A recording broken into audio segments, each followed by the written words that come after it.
Good morning.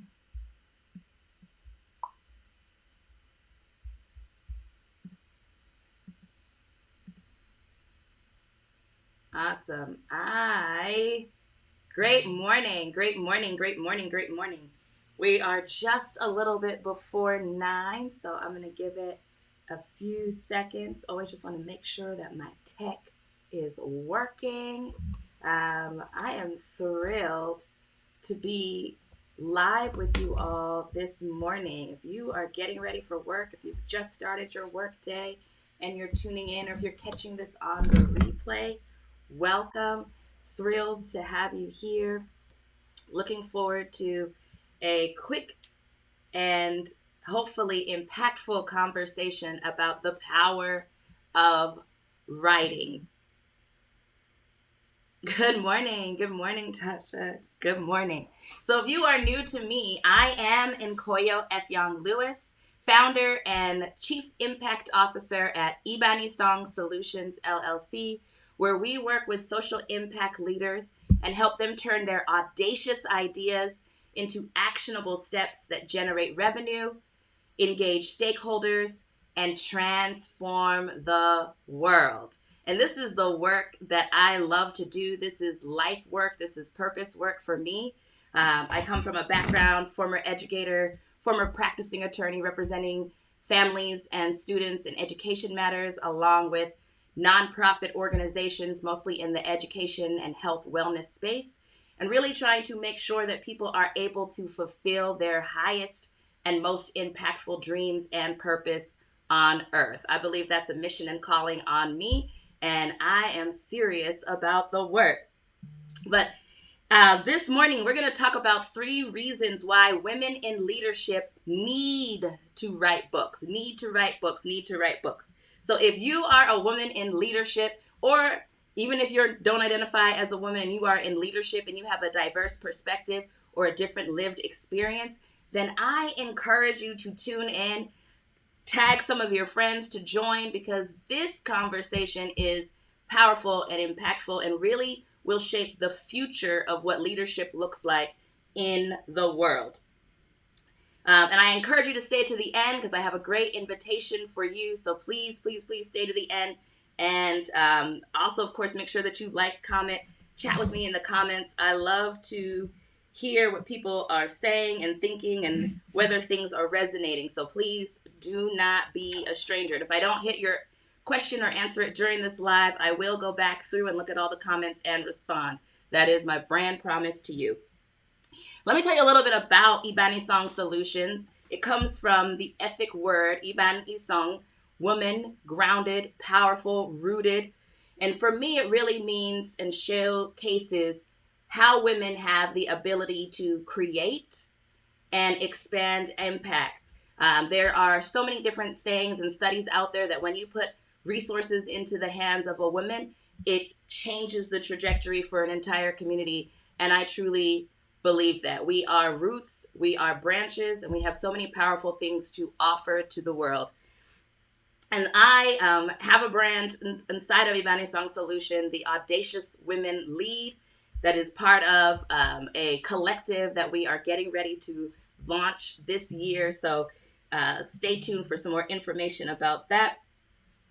But the brand is really here because I myself found myself in spaces where I was either the only one who looked like me or the only one who shared my perspective or was brave enough to speak out loud, speak truth to power, think differently about how things could go or could be in a lot of the spaces that I found myself in professionally. And it was really ostracizing and challenging to sometimes be in those places and wonder, like, am I the odd one out? Am I crazy? And I remember having a moment where I felt, affirmed or validated in that a former manager of mine came back and said, Nkoyo, you were just ahead of your time. And for those of you who are sitting here in this space who are ahead of your time, I want you to make sure that you are taking copious notes and getting ready to pen your pathway to progress, because you're ahead of your time and people need to catch up and they need to read what you have to write, what you have to say, what you're able to see about the future. so that we can ensure that we actually get to a point in time where the moral arc of the universe, in fact, bends towards justice, and that we are building communities that are safe and wholesome and happy for us, and workplaces that are engaging and that allow our teams to really thrive and have the impact that we are looking for. So all of our work is really deeply rooted in making sure that people have the possibility and the potential to reach their highest vision for themselves, and that organizations do that as well. And so we do that in two ways. We have individual executive presence leadership coaching for high impact leaders who are trying to start ventures that will transform the world. And we also do that through organizational development support for nonprofits, benefit corporations, and other social enterprises who have these audacious goals and want to make sure that they're leading in a way that is innovative, that is integrity, is filled with integrity, and has exponential impact. So that's a little bit about that. We'll talk a little bit about some of those things later, but let's get into the topic today. 3 reasons why you, as a woman in leadership, need to pen your own book, why you need to write about the things that you're doing. And so a little bit of context, this topic really came up for me because I was actually on LinkedIn and saw an amazing, dope leader posting about all the leadership books that she's read and looking for books that were more written by diverse authors. And what was fascinating in the comments was that it was like 1 or 2 books about leadership and strategy that kept coming up. But otherwise, people were like, yeah, I'm following, yeah, I'm not sure. Oh, well, here are some other books that are not necessarily written by diverse authors, but at least are expansive in their thinking.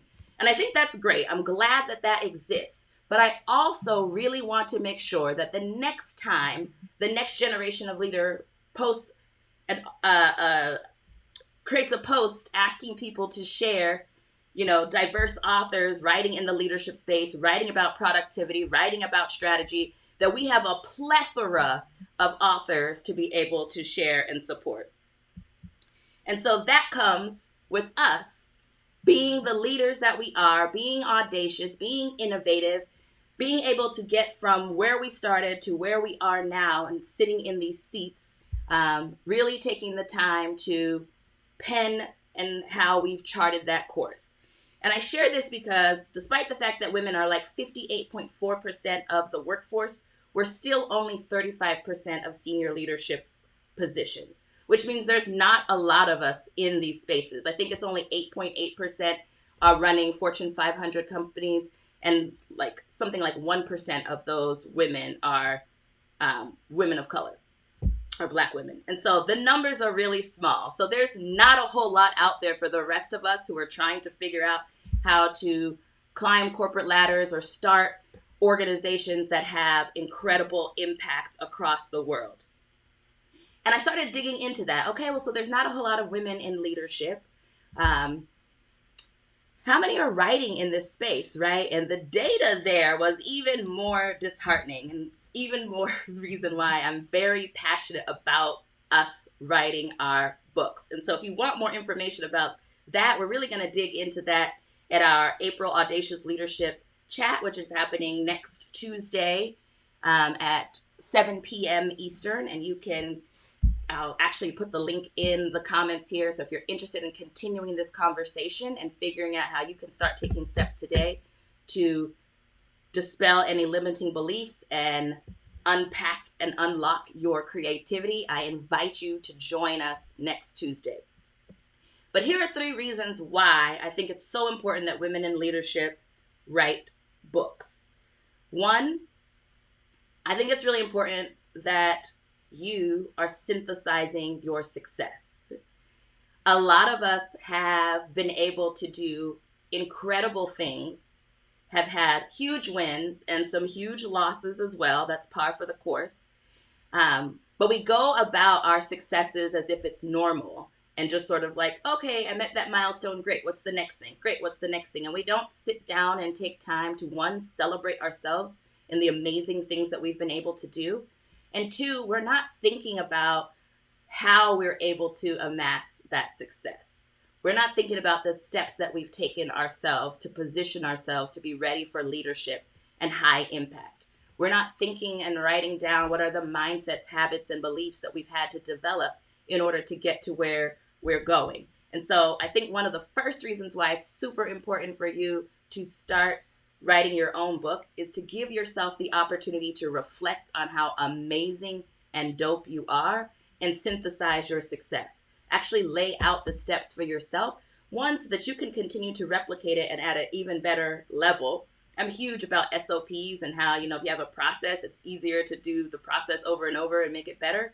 But even more so, I think it's important for you to be thinking about how you've gotten there so you don't discredit yourself and you don't let others downplay your success. So one is synthesizing your success. Like, that is one reason why you need to write a book, so that you can lay out for yourself how amazing you've been, how much you've been able to develop yourself and the impact and how that's been able to develop others. And from the unique lens of your experience, because your experience isn't the norm. Most leadership books are written by men, and specifically white men. And so we need to diversify that conversation, because leadership looks very different. There are lots of different leadership styles and frameworks, and you're probably sitting on your own leadership framework that you don't even know, you haven't really intentionally thought about. And that brings me to reason number 2, why you need to write your own book. Number 2 is defining your legacy. As leaders, we have to recognize that there is a time duration for our leadership. I talk a lot about this with succession planning with a lot of my nonprofit organizations, that we have to figure out how we're going to replicate success beyond ourselves. And a lot of times that means that we need to be preparing someone else to take on leadership. I truly believe that you should be preparing every single person in your organization for the next best role, that you should be coaching people up or out. And if they're moving out, they should be jumping to opportunities that are better than the opportunities they had in your organization. And I truly believe as a leader, that is what we are responsible to do. Leaders create leaders. And writing a book is a great way to leave that legacy, to give the breadcrumbs to the next generation of leaders so they have a starting place around which they can expand and put their own twist. Too many of us have had to figure it out in the dark on our own through trial and error. And there's a beauty to that. There's an importance to that. But we can set up the next generation to go further, faster, by giving them some of the meat and potatoes of how we've gotten there. And defining your legacy allows you also to be the one to author what success has looked like, to be the one in charge of that narrative. And even more so, because, I was a small business, social enterprise, startup attorney, like, it creates an asset. There is intellectual property that you are holding in your head that you can put into a medium and be able to monetize for yourself, for your family, for your community or cause, and ensure that your progress doesn't get left behind. That's one of the things I think it's hard for leaders to think about, is what happens when you leave, right? If you're the founder of an organization, and we see this a lot with our nonprofits, when the founder leaves, is the organization able to continue to move forward? Have you transferred the vision and values of that organization so deeply that it can continue to run without you? Writing a book is a great way to start thinking about that and actually putting that into a medium of something that you can pass on that's tangible to the next generation. So, first reason to write your book, synthesize your success. Second reason is to define your legacy on your terms and be able to pass it forward. And third, I hinted at this earlier, is to diversify the narrative around what it means to be a good or great leader. A lot of our frameworks have been created outside of us, and we've had to do the deep work of figuring out how we adapt those frameworks to do less harm to people who maybe weren't intended or included when some of these leadership strategies or pedagogies were created. It is so important in a world that is growing increasingly diverse that we make sure that the way that we're leading is inclusive, that's culturally competent, that's culturally aware and humble in ways that allow people to feel respected, to feel included, and to feel a part of this. There's so much data that's out there that shows that organizations that are both diverse and inclusive reach better outcomes. They are better fiscally, they have greater impact, they have a plethora of perspectives that can help them to think about how they're innovating and protect them from different risks that, you or I may not see, but someone else with a different lived experience may understand. And so by having a more diverse set of books around what leadership can be and how we can expand our leadership and deepen our impact, we do a great service to the world and to the future generation, who will continuously be a more multicultural world, a more global world, a more technologically advanced world. And so to ensure that there isn't only one vision of what leadership should look like, it's so important that we who are sitting in these positions of power today pen what leadership can look like for someone like you. And so those are my top 3 reasons why women in leadership need to write books right now, today. And I want to, again, extend the invitation to you to join our Audacious Leadership Chat. It's happening next Tuesday, April 18th from 7 to 8:30 p.m. They are free events on Zoom. It's a really high quality conversation, so it is limited in terms of numbers, because we want to make sure that people who come into that space are able to be brave, are able to really connect and network with each other and feel comfortable being candid and honest about the challenges that they experience in their leadership. We also have an amazing special guest, Dr. Sarah Jeffress, who is an intuitive writing coach, a poet, an editor, and a speaker herself, who's been helping me really unlock some of the limiting beliefs that I've had about writing and being an author who's bold and audacious in this space. And she's going to walk us through an exercise to help us turn those limiting beliefs into leadership beliefs.